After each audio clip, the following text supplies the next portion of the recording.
हम स्टार्ट करते हैं अपनी एक्सरसाइज 10.1 फ्रॉम ML अग्रवाल। तो हमने पिछले वीडियो में डिस्कस किया था लिमिट्स के बारे में। लिमिट के उसमें तरीके मैंने आपको बताए थे कि लिमिट्स आप कैसे कैसे फाइंड कर सकते हो। तो सबसे पहला मेथड क्या था कि आप डायरेक्ट सब्स्टिट्यूट कर सकते हो। तो पहले क्वेश्चन में हम यही चेक करते हैं कि क्या हम डायरेक्ट सब्स्टिट्यूट कर सकते हैं या नहीं कर सकते। तो क्योंकि यहाँ पर डिनोमिनेटर कुछ है ही नहीं, अगर डिनोमिनेटर कुछ है ही नहीं तो आप x की वैल्यू डायरेक्टली यहाँ अप्लाई कर सकते हो, क्योंकि डिनोमिनेटर का कोई केस ही नहीं बनेगा कि वो जीरो आ जाए। तो यहाँ पर हम क्या करते हैं, डायरेक्टली वैल्यू अप्लाई करते हैं। x की जगह हमने 1 पुट किया, -1 स्क्वायर प्लस 5, 2 माइनस 1, 1 का स्क्वायर प्लस 5, 1 का स्क्वायर 1 हो गया प्लस 5, यानी आंसर आ गया आपका 6। यानी इसकी लिमिटिंग वैल्यू हमारे पास आ गई 6। अब यहाँ पर देखो, यहाँ डिनोमिनेटर तो दिया हुआ है, लेकिन अगर मैं x की जगह यहाँ पर 0 पुट करूँ तो क्या मेरा डिनोमिनेटर 0 हो रहा है? नहीं हो रहा। अगर डिनोमिनेटर 0 नहीं हो रहा तो आप डायरेक्टली अप्लाई कर सकते हैं। तो यहाँ पर हमने पुट किया a into 0 plus b, c into में 0 प्लस 1। a इंटू 0 0 हो जाएगा, 0 प्लस b करेंगे आप b आ गया, नीचे भी 0 प्लस 1 1 आ गया, यानी जो आंसर आ गया आपका वो b आ गया। अगर हम इस क्वेश्चन की बात करें, यहाँ पर कहता है कि x टेंड्स टू 3। अब यहाँ पर देखो, आपने अगर डिनोमिनेटर में 3 पुट कर दिया तो डिनोमिनेटर आपका 0 आ रहा है, यानी डायरेक्ट सब्स्टिट्यूशन आप नहीं कर सकते। तो दूसरा मेथड क्या आता है हमारा, फैक्टराइजेशन। तो फैक्टराइजेशन करके देखते हैं क्या ये हो पाता है। यहाँ पर जो न्यूमरेटर है उसको अगर आप ऐसे लिख दें, न्यूमरेटर को आप ऐसे लिखें एक्स स्क्वायर माइनस 3 का स्क्वायर, तो कोई दिक्कत नहीं। अब यहाँ पर आप फैक्टराइजेशन भी लगा सकते हो और एक और लगा सकते हो जो हमने फार्मूला पढ़ा था, कौन सा, limit x tends to a x raise to power n minus a raise to power n x minus a। अब वो भी लगा सकते हो, फैक्टराइजेशन भी लगा सकते हो। अगर आपको मेथड दोनों पता है तो कोई भी दिक्कत आपको नहीं आएगी, कोई सा भी आप मेथड लगा दो। मैं फिलहाल यहाँ फैक्टराइजेशन लगा रहा हूँ। फैक्टराइजेशन किया हमने तो ये आ गया आपके पास, कैंसिल। अब यहाँ पर अगर लिमिट अप्लाई करेंगे तो डिनोमिनेटर 0 नहीं होगा, यानी यहाँ लिमिट अप्लाई करी हमने 3 प्लस 3, आंसर आ गया हमारा 6। यहाँ पर आप देख रहे हो 1/x माइनस 1/2x माइनस 2। अगर यहाँ भी हम x की वैल्यू डिनोमिनेटर में पुट कर देते हैं तो डिनोमिनेटर यहाँ पर भी 2 हो रहा है, यानी डायरेक्ट सब्स्टिट्यूशन यहाँ भी नहीं है। तो पहले हम ये न्यूमरेटर को सॉल्व करके देख लेते हैं कि यहाँ से आपका कुछ सॉल्यूशन निकलता नहीं निकलता। तो हमने यहाँ पर इसको सॉल्व किया, तो ऊपर x और 2 का एलसीएम लिया हमने, 2x हो गया, x से इसको डिवाइड करेंगे 2 बचेगा, 2 से 1 को मल्टीप्लाई 2, ऐसे यहाँ पर आ जाएगा x। जैसे आप एलसीएम वाले क्वेश्चन सॉल्व करते हो नॉर्मली वैसे। डिनोमिनेटर में है x माइनस 2, यहाँ कुछ नहीं है तो आप इसके नीचे 1 लगा सकते हो। अब हम इसको ऊपर जब शिफ्ट करेंगे, ऊपर शिफ्ट करने पर ये कैसे रिएक्ट करेगा, ये बन जाएगा limit x tends to 2 minus x upon में 2x इंटू, ये 1 ऊपर शिफ्ट होगा, x माइनस 2 नीचे आ। अब यहाँ पर देख रहे हो ये 2 माइनस एक्स और x माइनस 2 दोनों में साइन का डिफरेंस आया। तो हम यहाँ पर क्या करते हैं, इसको आगे सिंप्लीफाई करने से पहले माइनस कॉमन निकाल देते हैं। तो ये बन गया x माइनस 2 इंटू में 1, नीचे आ गया 2x इंटू में x माइनस 2। x माइनस 2 से x माइनस 2 कैंसिल। अब बचा आपके पास -1/2x। अब अगर आप यहाँ x की वैल्यू डिनोमिनेटर में पुट करते हैं तो 0 हो रहा है क्या, नहीं हो रहा 0। तो यानी अब आप यहाँ पर पुट कर सकते हो, 2 पुट करेंगे तो आंसर आ जाएगा -1/4। तो इस तरीके से आप डायरेक्ट सब्स्टिट्यूशन जहाँ पर ना हो फैक्टराइजेशन करके देखेंगे, फैक्टराइजेशन ना हो रेशनलाइज करेंगे, या फिर फार्मूला लगाएंगे x raise to power n minus a raise to power n वाला।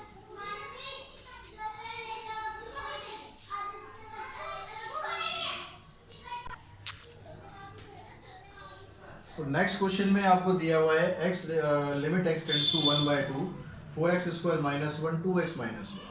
तो यहाँ भी आप अगर 1/2 नीचे आप अप्लाई करोगे तो डिनोमिनेटर 0 आएगा, डिनोमिनेटर 0 आएगा तो सब्स्टिट्यूशन डायरेक्टली नहीं करना है। तो यहाँ पर आप ऊपर वाली टर्म को देखो, इसको जब फैक्टर आप बनाने की कोशिश करेंगे तो कुछ इस तरह से फैक्टर इसके बन सकते हैं।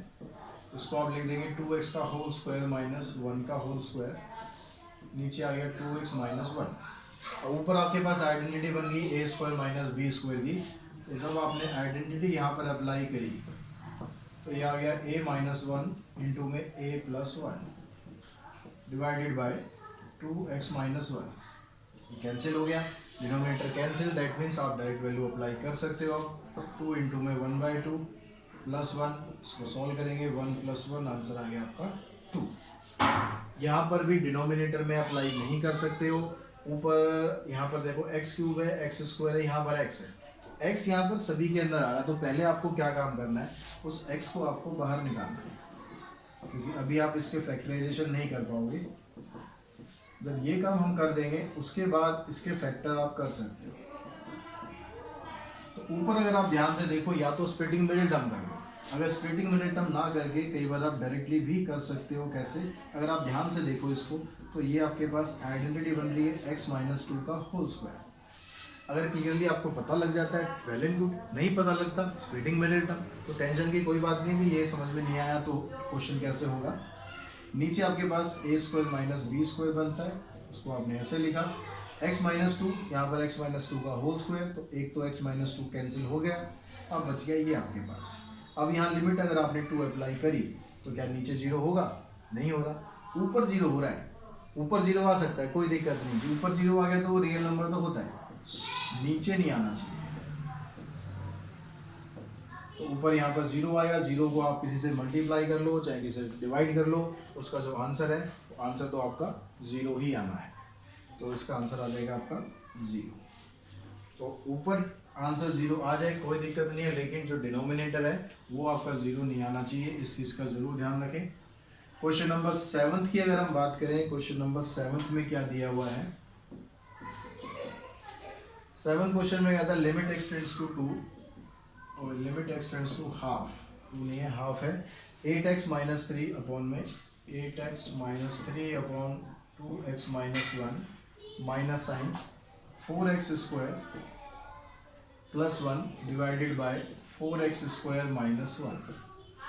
इसमें आपको लिमिट अप्लाई करनी है। अब यहाँ पर अगर आप देखो तो ये पहला फंक्शन हो गया, ये दूसरा फंक्शन हो गया।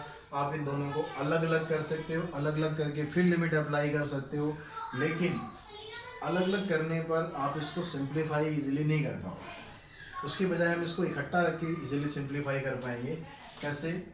देखिए, आप हाफ तो ना आप यहाँ पुट कर सकते, आप यहाँ तो पुट यहाँ भी नहीं कर सकते, क्योंकि यहाँ भी 0 हो रहा है, यहाँ भी 0 हो रहा है। तो हम क्या करते हैं, इसको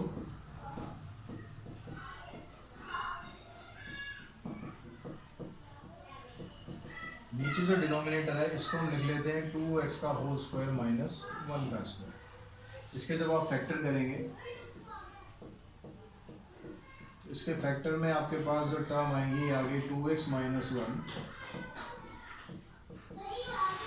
2x - 1 इंटू में 2x + 1। अब इस पूरे को हमें सिंप्लीफाई करना है, तो इसका जब आप एलसीएम लेंगे तो एलसीएम में क्या आ जाएगा, 2x - 1 और इंटू में 2x + 1।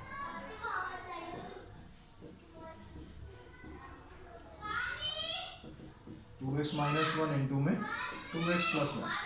अब जब इसको सिंप्लीफाई करेंगे तो यहाँ देखिए 2x - 1 आ रहा है, इसका जब एलसीएम से आप इसको डिवाइड करोगे इस वाली टर्म से, ये डिवाइड हो जाएगा, बचेगा 2x + 1। इस 2x + 1 को हम इससे मल्टीप्लाई करते हैं, ये आ गया। अब यहाँ पर ये पूरी की पूरी टर्म इससे डिवाइड हो जाएगी, तो ये एज इट इज रहेगा। इन दोनों को मल्टीप्लाई करके फिर इसको देखते हैं क्या आपके पास रिजल्ट आता है।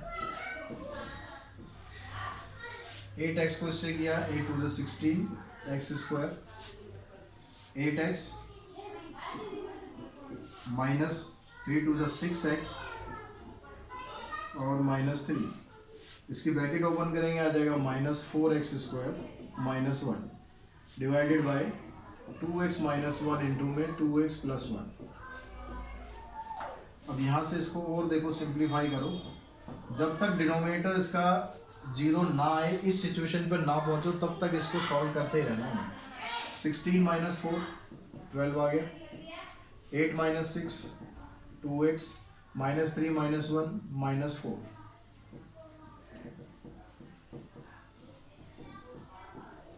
ऊपर जो टर्म्स आई हैं उनमें से 2 आप कॉमन निकाल सकते हो, 2 को कॉमन निकाल दो, अंदर आएगा 6x² प्लस में x - 2।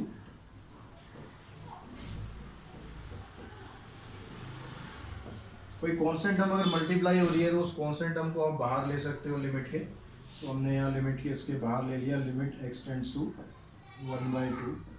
अब यहाँ पर जो ये टर्म बची है इसमें आप स्प्लिटिंग मिडिल टर्म करो। स्प्लिटिंग मिडिल टर्म के ऐसे फैक्टर फाइंड करते हैं कि मल्टीप्लाई करने पर -12 आता हो और सॉल्व करने पर +1 आता हो। तो आपके पास आ जाएगा, एक तो आएगा 4x - 3x।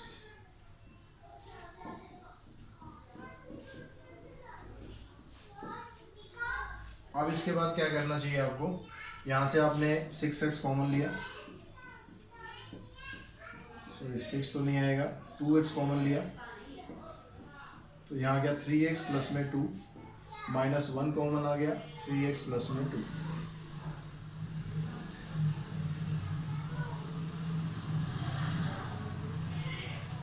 अब यहाँ देखो आप ऊपर की तरफ,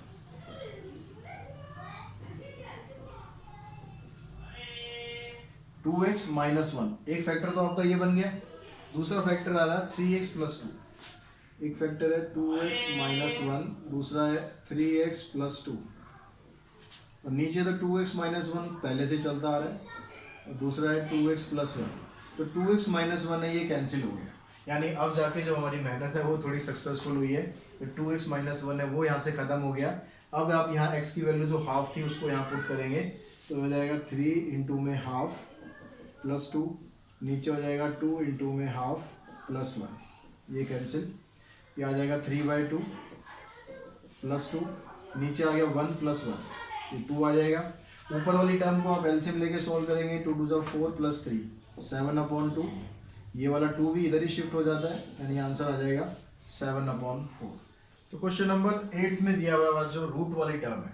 अब देखो यहाँ पर डायरेक्ट सब्स्टिट्यूशन हो नहीं सकता, फैक्टर यहाँ पर आप बना नहीं सकते, तो बच रहा क्या हमारे पास, या तो रैशनलाइज या x⁴n वाला पार्ट। तो यहाँ पर रैशनलाइज करना हमें ज़्यादा सिंपल रहेगा। तो यहाँ पर देखो लिमिट x टेंड्स टू 0। अब यहाँ न्यूमरेटर में रूट वाली टर्म्स है, तो जब आप इसको रैशनलाइज करोगे तो न्यूमरेटर को रैशनलाइज करना है, मतलब आपको मल्टीप्लाई करना है √2 + x प्लस √2 से। ठीक है, ये साइन आपको चेंज करने हैं, x नीचे डिवाइड में यही टर्म रहेगी। तो रैशनलाइजेशन मेथड आपको अच्छी तरह आता ही होगा। अब ऊपर देखो a + b, a - b identity आपने बनाई, तो यह आ गया a का स्क्वायर। जब आप करोगे तो इसका रूट खत्म हो जाएगा, -b का स्क्वायर, इसका स्क्वायर करेंगे तो इसका रूट खत्म हो गया। नीचे आपके पास बच गया x, 2 + x प्लस में √2। इसकी जब ब्रैकेट ओपन करोगे तो ये 2 प्लस में है, ये 2 माइनस में, ये कैंसिल हो जाएगा, बचेगा खाली x। ऊपर x आ गया, नीचे x है। जो नीचे वाला x है ये आप देखोगे कि ऊपर वाले से तो कैंसिल हो गया। तो कैंसिल होने का मतलब है अब आप x की वैल्यू 0 पुट करोगे तो डिनोमिनेटर 0 नहीं होगा। तो हम इसको कर सकते हैं 1/में √2 + 0 + √2। तो √2 में 0 ऐड करेंगे, √2 आएगा, एक √2 यहाँ पर ऑलरेडी है, तो 1/में √2 + √2 दैट इज इक्वल्स टू 1/2 √2। आप इसको इतना भी छोड़ सकते हैं, यहाँ पर अगर रूट वाली टर्म को आपको हटाना है तो इसको आप रैशनलाइज भी कर सकते हैं। अब सेकंड पार्ट में देखेंगे जो डिनोमिनेटर है उसमें रूट वाली टर्म दी है। तो ऐसा नहीं कि रैशनलाइज आप न्यूमरेटर में भी कर सकते हैं, आप डिनोमिनेटर में करना चाहें अब वहाँ भी रैशनलाइज कर दें। तो वहाँ पर रैशनलाइज करेंगे तो वहाँ से कैसे बनेगा, x/में 1 + x - 1। अब ये माइनस साइन है, इसको आप चेंज कर दो, +1 आ गया। अब जो आइडेंटिटी यहाँ पर ऊपर लगाई थी वो आइडेंटिटी यहाँ पर नीचे लग जाएगी। ऊपर आपके पास ये बन गया, नीचे a का स्क्वायर करेंगे रूट खत्म हो जाएगा, b का स्क्वायर करेंगे तो 1 का स्क्वायर तो 1 ही होता है। अब इसमें जब आप ब्रैकेट खोलेंगे तो इस 1 से ये 1 कैंसिल हो जाएगा। अब आपके पास जो बच गया यहाँ पर ये आ गया x इंटू में √1 + x plus 1 divided by x। इस x से ये वाला x कैंसिल। अब यहाँ लिमिट आप अप्लाई कर दो, तो 1 + 0 + 1, 1 + 0 यानी 1 आ गया, 1 का स्क्वायर रूट भी 1 आ गया, तो 1 + 1 यानी आंसर आ गया आपका 2। क्वेश्चन नंबर जो 9th है उसमें भी ऐसे रूट वाली टर्म्स है और न्यूमरेटर में दोनों रूट दिए हुए हैं। तो इसकी तरह आप इसको प्रोसीड करेंगे, रैशनलाइज करेंगे, सॉल्व वो इजीली हो जाएगा। क्वेश्चन नंबर 10 पर मूव करते हैं। क्वेश्चन नंबर 10 में आपको क्या दिया हुआ है, limit x tends to 2 x raise to power 8, limit x tends to 2 x raise to power 8 minus 256 divided by x minus 2। अब अगर यहाँ पर आप ध्यान से देखें तो ये जो फॉर्मेट बन रहा है, ये हमारा ये वाला फार्मूला ही बन रहा है, limit x tends to 8 x raise to power n minus a raise to power n x minus a। तो इसको बिल्कुल हम स्टैंडर्ड फॉर्म में लाने के लिए क्या करते हैं, हम यहाँ पर देखो x की वैल्यू कह रहा है, यहाँ पर x टेंड्स टू 2 है, दैट मीन्स ये a की वैल्यू बता रहा है कि a की वैल्यू 2 है। तो इसको जब आप लिखेंगे x raise to power n 256 को हम 2 रेज टू पावर 8 लिख सकते हैं। 2 को अगर आप 8 टाइम्स मल्टीप्लाई करेंगे तो 256 ही होता है। अब आपका ये जो ये फॉर्मेट है बिल्कुल एग्जैक्ट ये बन गया। अब ये था किसके बराबर, ये था n माइनस 1। तो यहाँ पर n की वैल्यू आपके पास है 8, तो ये किसके बराबर हो गया 8। a की वैल्यू क्या है 2 raise to power n minus 1, यानी 8 इंटू में 2 रेज टू पावर 7। अब 2 रेज टू पावर 7 करेंगे तो कितना आ जाता है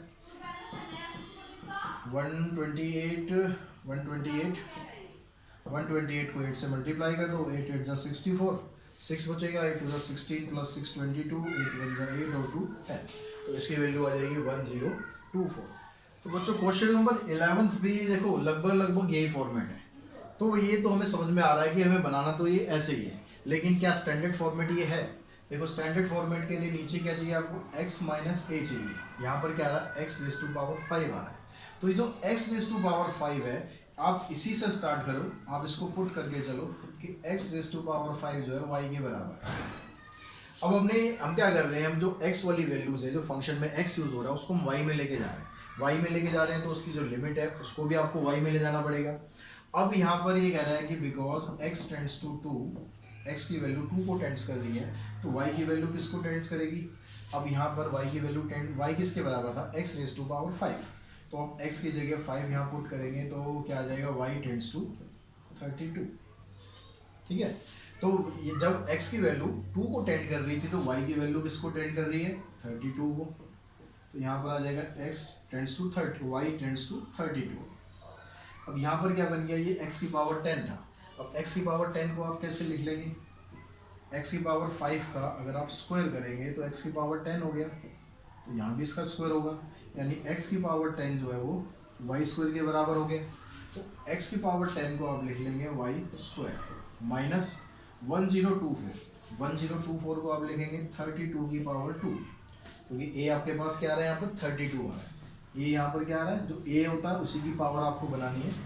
नीचे आ गया y माइनस 32।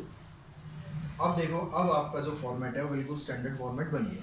अब वहाँ पर n की वैल्यू क्या है, 2 है, यहाँ पर n की वैल्यू आपके पास 2 आ रही है, तो ये आपकी वैल्यू बन जाएगी इसके 2। फिर क्या है a की वैल्यू है 32 की पावर n माइनस 1, यानी 2 माइनस 1, तो 2 माइनस 1 मतलब 1 होगी। इसका आंसर आ गया आपका 64। तो इस तरह से बस आपको समझने की ज़रूरत है कि आपका जो फॉर्मेट है किस तरीके से आपको उस फॉर्मेट में कन्वर्ट करना है और अपना आंसर जो आपको फाइंड करना है। तो क्वेश्चन नंबर अगर हम बात करें क्वेश्चन नंबर 12 की, तो उसमें आपको क्या दिया हुआ है, 1 plus x raise to power n। इसी फॉर्मेट का ही क्वेश्चन है, question number 12, limit x tends to 0, limit x tends to 0, 1 plus x raise to power n minus 1 upon में x। तो फॉर्मेट तो हमें क्लियरली समझ आ रहा है भाई, फॉर्मेट तो ये बन रहा है, स्टैंडर्ड फॉर्मेट बनाना है। तो उसके लिए फिर यहाँ पर जो 1 प्लस एक्स है आप इसको रिप्लेस करो, इसको आप रिप्लेस कर दो y से, 1 plus x tends to equals to y। अब because x tends to 0, then y tends to, x की value 0 plus 1, that means y tends to 1। तो लिमिट आ गई आपके पास y tends to 1। x plus 1 की जगह आपने पुट कर दिया y raise to power n। 1 को आप लिख सकते हैं 1 रेज टू पावर n, क्योंकि 1 की पावर तो कितनी भी हो कोई फर्क नहीं पड़ना, डिवाइडेड बाय x की वैल्यू आप यहाँ से फाइंड करें, 1 को उधर शिफ्ट कर देंगे, ये बन गई y माइनस 1। अब इसको आप कंपेयर करो इससे, सेम आपका ये फॉर्मेट बन गया। तो अब यहाँ पर इसका जो आंसर है वो क्या हो गया n की जगह यहाँ पर n है, a की जगह 1 है, रेज टू पावर n-1, फिर 1 की पावर आप जितनी मर्जी करो 1 ही रहनी है, n इंटू 1 आंसर आ गया इसमें आपका n। तो यहाँ पर इसकी जो वैल्यू दी हुई है तो आप ये जो फॉर्मेट है ये इसके बराबर है, इसकी वैल्यू ये होती है, तो आप यहाँ से इसकी वैल्यू निकालेंगे तो n की जगह तो n है, a की जगह 3 है, तो ये आपके पास बन गया। अब यहाँ से आपको n की वैल्यू फाइंड करनी है। अब यहाँ पर ऐसा कुछ बन नहीं रहा कि आप इसको सिंप्लीफाई कर पाओ ताकि आप n की वैल्यू निकाल लो, तो हम क्या करते हैं राइट हैंड साइड को सॉल्व करते हैं और 108 के फैक्टर करके देखते हैं वहाँ से आपके पास क्या आया। तो 3 3 जा 9, 3 6 जा 18, 12, 4, 2 और 2। तो ये जो 108 है इसको आप ऐसे लिख सकते हो 2 रेज टू पावर 2 इंटू में 3 रेज टू पावर 3। अगर हम इससे दोनों साइड को कंपेयर करें, कंपेयर करके आप इसमें वैल्यू निकाल सकते हो, वैसे नहीं निकल सकती।